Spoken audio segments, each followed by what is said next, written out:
বুদ্ধ হ'ল অন্য এক পৰিঘটনা। তেওঁ আছিল মুক্ত চিন্তাৰ জনক।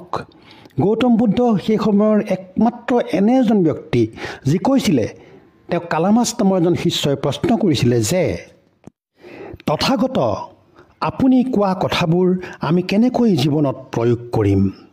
তেতিয়া কালামাছক কৈছিলে গৌতম বুদ্ধই, তথাগতই কৈছিলে, কালামাছ, কোনো কথা মই কৈছোঁ বুলি বিশ্বাস নকৰিবা। মই ক'লেই যে শুদ্ধ, মই ক'লেই যে সত্য, এইটো কেতিয়াও মানি নল'বা।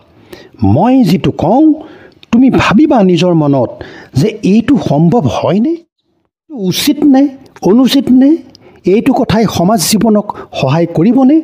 তুমি যদি নিজকে উত্তৰ দিব পাৰা তেতিয়াহে তুমি মোৰ কথা বিশ্বাস কৰিবা। এনেই মোৰ তুমি ভক্ত হ'ব নালাগে।